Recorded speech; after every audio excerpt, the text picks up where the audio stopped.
Hello everyone and welcome back to Let's Play Stellaris with me, Alfapiomega, and the United Federation of Planets.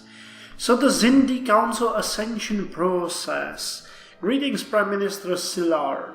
Talks to bring the Zindi reptilian people into the United Federation of Planets are progressing, but there remains a number of questions around the different worldviews we hold in certain areas. We are told that diversity is strength, but how can we reconcile my people's tendency towards a decisive state and hierarchical social order with your egalitarianism? I'm open to suggestions you may have. We can fund an education program or support local initiative. Well, if we do a shift, I expect there to be... Let's do it. We're gonna fund it and hope that it's gonna change. I don't know if that works. Coalition, Iranic bureaucracy. Well, Xenophile diplomacy. They would accept a migration treaty now. Okay, let's do it. And it's gonna help with the relations, I think, a bit. Actually, it didn't. Pardon me. But yeah, this means that we have no influence into the medium intensity negotiations. So let's go with the low intensity negotiations now. We will still need to do that at least once in a while. Now, I have also been a busy boy in the meantime, and we finished a couple of technologies. We finished the Minesweeper, and I set up, this is a special technology called Patterson's Class Construction Work Bee, which flat out increases ship hull points and armor hit points to all of our ships, which is awesome. So we're doing that. We also finished the Fermion Navigational Deflector, and we're now working on improved assist research, and we're about 15 months away from the soil reclamation project, deep core ice extractor, and so on. By the way, I know where we have the deep core ice. We had that on one of our planets, I believe. The Tamarian Unity attacked the Tulian Assembly and stole the System 5 per se. No, I'm not entirely sure where that is. Really? Tamarian Unity 1 S per se.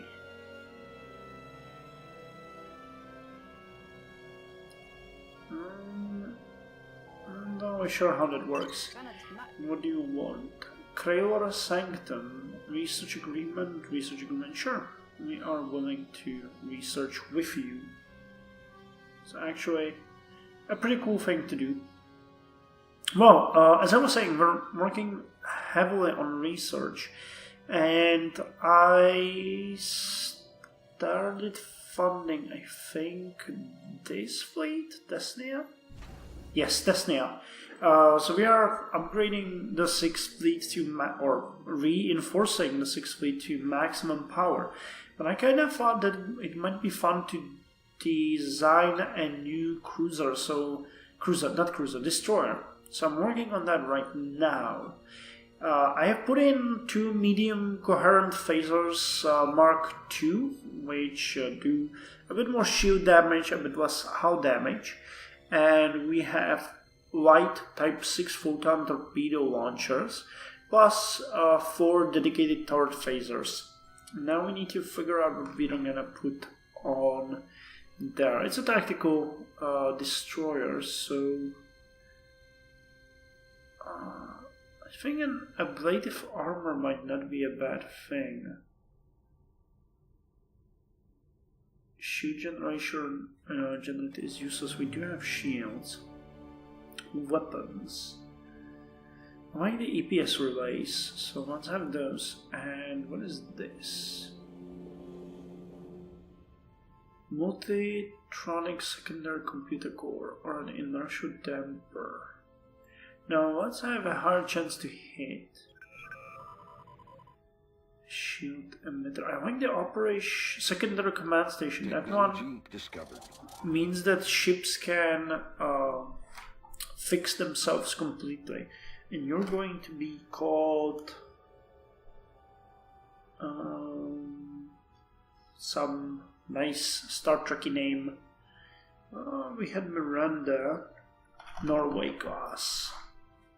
Keep on upgrading. Cool. So let's compare it to the Intrepid class. So it has a bit more punch, less hull points, less shields,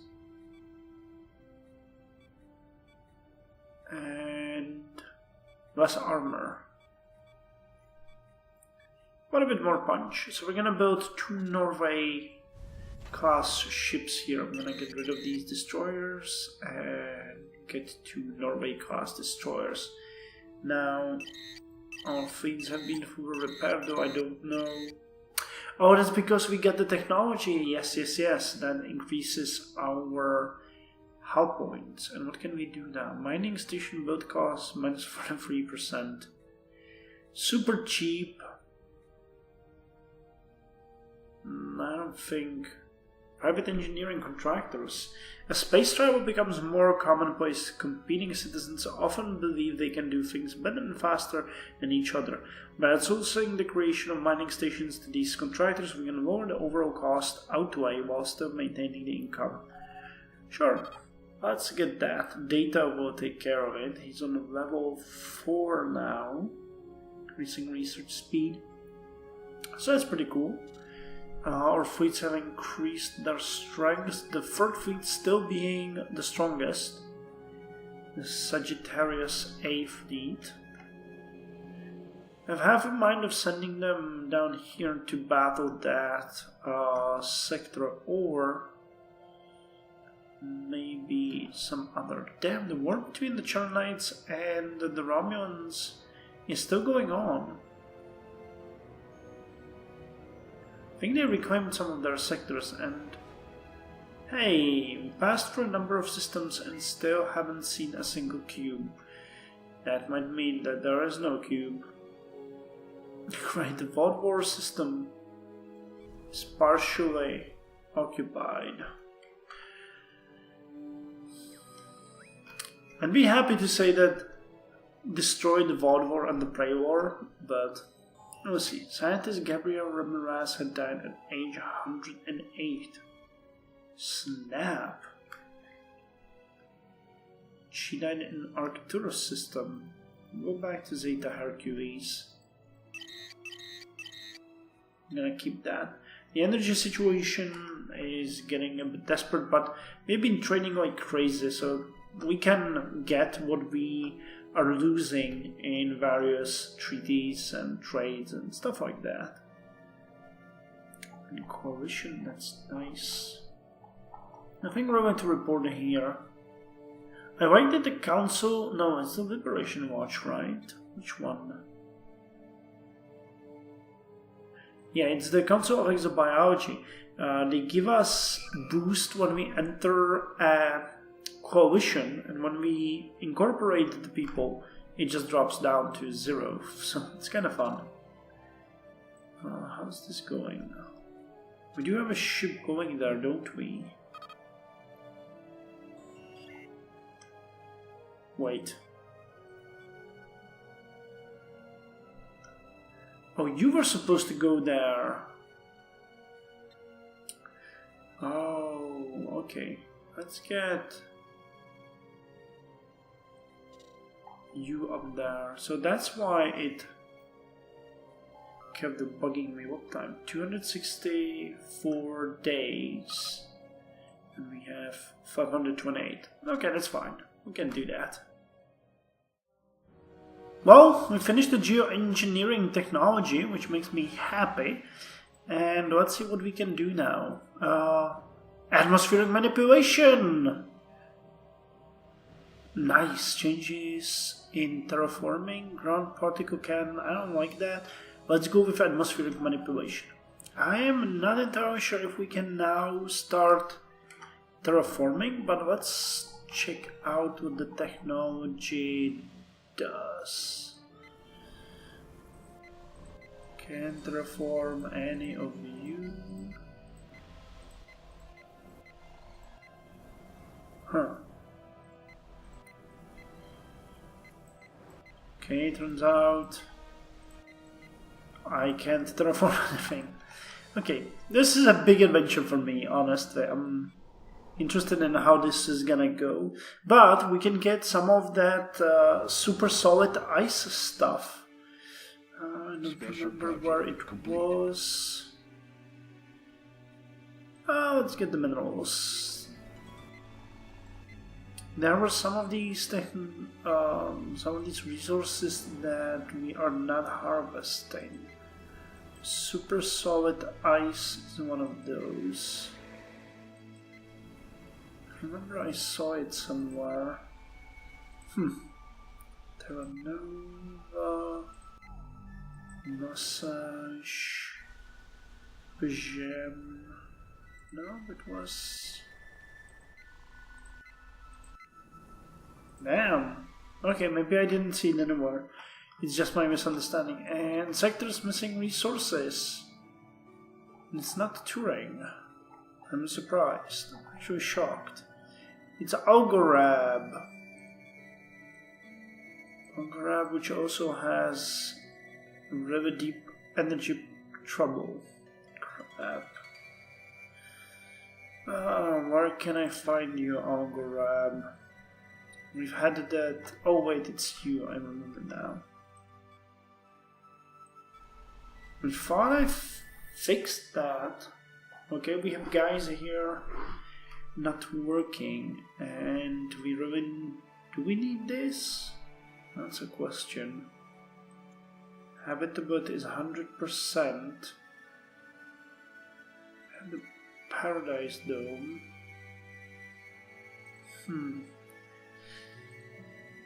Thinking, how much food are you making? You're actually draining food. That's okay. Let's replace this spot by what's it called? Polaric Iron Power Station.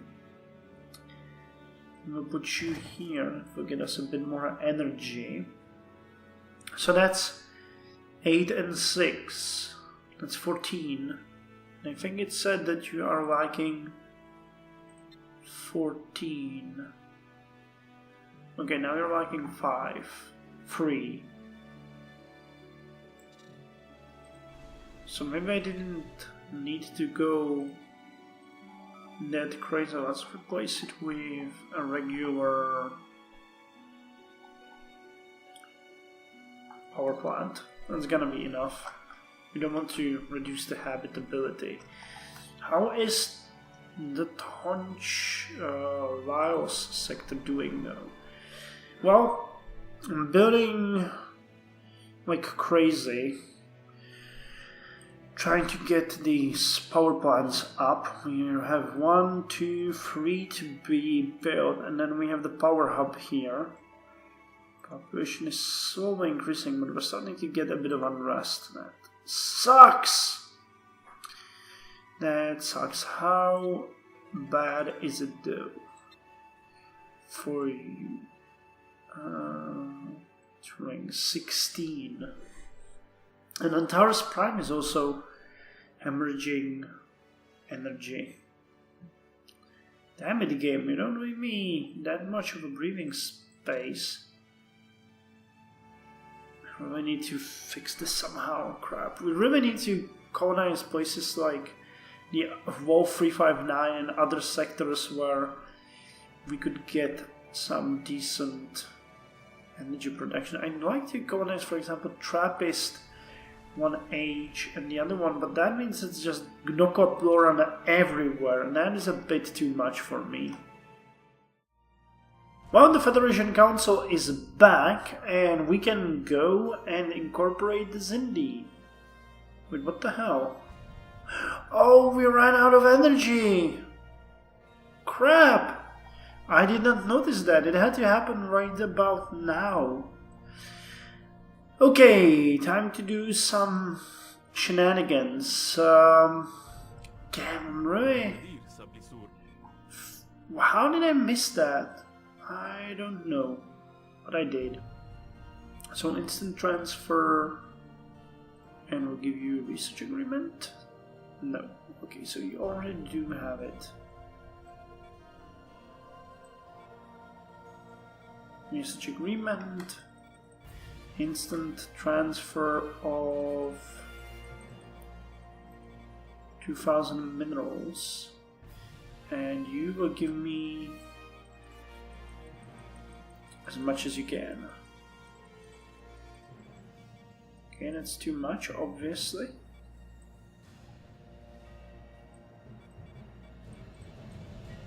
Okay, that's one. And we need another one, then will be fixed. The sonar, we haven't had a deal with the sonar yet. Or we did, as it turns out. Okay, they don't have energy. Never mind then. Beta Zets. Don't put me down. You didn't. I like you. I like you. So how much energy can you give me? Not much, honestly. 500 at the best. Oh, okay, 500 will have to suffice. And Vulcans. You are cool. You definitely have a lot of energy, don't you?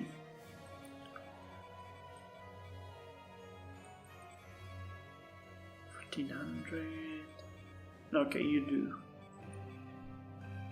You are exactly as cool as I thought you are.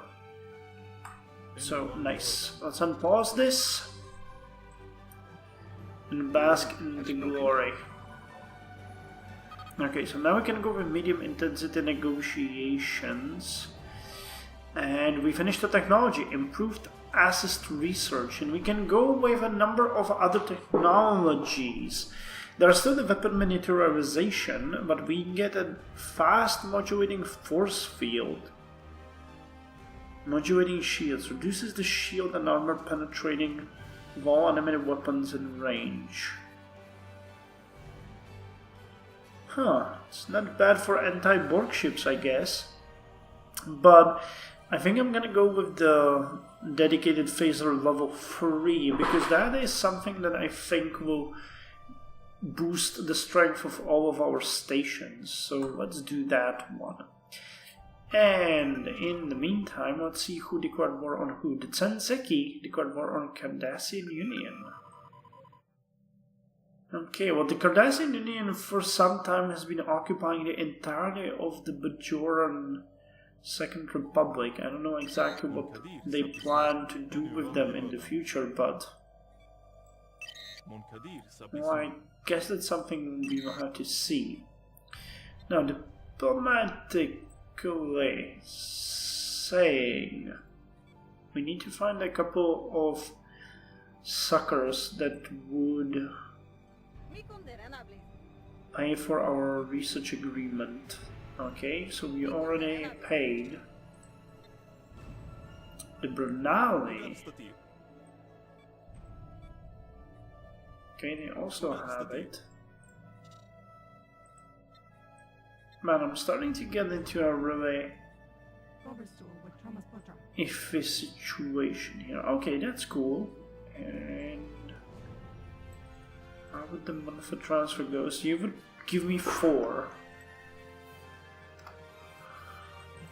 I think it's gonna be better if we rape you for energy this way. Man, you have a lot of energy. You also have a lot of research, but this time I'm really interested mostly in energy. So let's get as much as I can from this deal. strategic resource. Oh, you could get Trillium. Okay, you're not interested in Trillium. So, that's 10,340 credits for us. And the Breen declared war on the Tolians. I'd bet on the Breen. The Tolians are really in a shitty situation. It's not a good... I think Tolians are gonna get uber raped. They're gonna lose probably all these border regions, which I guess is what the Breen are after. Well, we keep... Oh hey, boomers are now happy. What the hell happened with you boomers? Frontier, keep in peace. Solid liquidity. Oh, okay. So the solid liquidity is for them. Non-violence, private schools, private healthcare. Getting a bit more monthly gain. But I'm happy that the Council of Exobiology together with the Liberation Watch are the two most populous I don't want to say nations, but two most populous factions. And this one is led by scientist Manuel Caprina, preserving cultures and embracing diversity. Maybe it may be good to get that afterwards. I don't know, preserving cultures, that's preservation and diversity. Not entirely sure which traditions those are. Preservation gives us medical and green buildings and eventually food consumption lowered. Environmental diversification technology, medical bay, and hardy pioneers. Dynamic ecomorphism. Oh, habitability increased by 5%. That's not bad. That is actually pretty cool. Plus 5% for everyone is good. Taming the land. Government level cap is increased. That's also not bad. Bulker cost is lowered. Terraforming is lowered. Okay, preservation might not be entirely bad. Diversity lowers the academic and cultural cost. Increased faction influence gain. Empire with the capacity increased. Survey increased. Onboard school. Conviction in science. And increases the unity. Well, neither is really good nor really bad, but I don't know which we'll go with. I think I might unlock both, but for now we need to finish the diplomacy one, which is gonna be super entirely scarily expensive. How's our fleets doing? I'm investing in those heavily, so that's 12 fleet. Was that the 7 fleet? Intrepid class, Excelsior class. No idea. 13 fleet. You said 100. Wiles still building? Nope. Well, I could build you.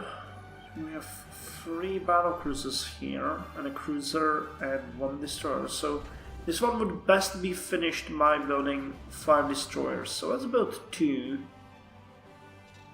Support them even further. And how's the...